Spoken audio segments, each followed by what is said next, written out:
మాపై ఇక్కడ కూర్చున్నటువంటి ఎంపీలము 8 మంది ఎంపీలపై గతంలో సస్పెన్షన్ అంటే ఎప్పుడైతే ఈ సెషన్ స్టార్ట్ అయిందో ఈ సెషన్ వరకు సస్పెన్షన్ చేయడం జరిగింది. సస్పెన్షన్ కి కారణం కూడా దేశ ప్రజలు ఆ రోజు తెలుసు. ఎందుకంటే రాహుల్ గాంధీ గారిని మాట్లాడనీయకుండా ప్రెసిడెన్షియల్ స్పీచ్ మీద ఆయన మైక్ కట్ చేయడం వల్లనే మేము స్పీకర్ దగ్గరికి పోవడం జరిగింది.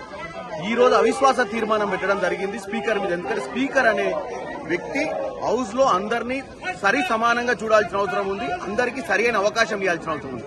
కానీ స్పీకర్ పక్షపాతి బుద్ధితో పనిచేస్తున్నట్టు వాళ్ళ అధిష్టానం అంటే ప్రధానమంత్రి అమిత్ షా, కిరణ్ రిజిజు గారి చెప్పినట్టే పనిచేస్తూ వారి సభ్యులకే ఎక్కువ అవకాశం ఇస్తూ మా సైడ్ నుంచి ఏ ప్రతిపక్ష నాయకుడు కానీ ఏ పార్టీకి సంబంధించిన నాయకుడు మాట్లాడినా కానీ అవతల వాళ్ళ చేత డిస్టర్బ్ చేసి ప్రజలకు సందేశం అందకుండా చేసే ప్రయత్నం చేస్తున్నారు.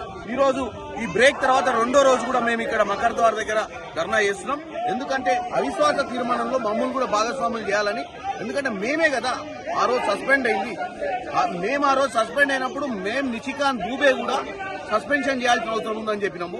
అనురాగ్ ఠాకూర్ ని కూడా సస్పెన్షన్ చేయాలని చెప్పినాము.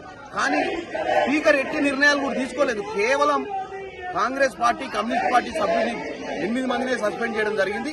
కాబట్టి ఆ రోజు ఇంకొక విషయం ఏంటంటే మహిళా సభ్యులు ప్రధానమంత్రిని అటాక్ చేస్తారు అని చెప్పి, దాడి చేస్తారని చెప్పి ఆయన మాట్లాడటం విడ్డూరంగా ఉంది. ఒక స్పీకర్ పదవిలో ఉండి ఒక స్పోక్స్ పర్సన్ పదవి చేస్తున్నట్టుగా కనపడుతుంది. కాబట్టి మా యొక్క ధర్నా ఇంకా కంటిన్యూ అవుతుంది. మమ్మల్ని ఇమీడియట్ గా సస్పెన్షన్ ఎత్తేయాలి, మమ్మల్ని హౌస్ లోకి అలౌ చేయాలి, అవిశ్వాస తీర్మానంలో మమ్మల్ని కూడా పార్టిసిపేట్ చేసే విధంగా చూడాలని కోరుకుంటున్నాం.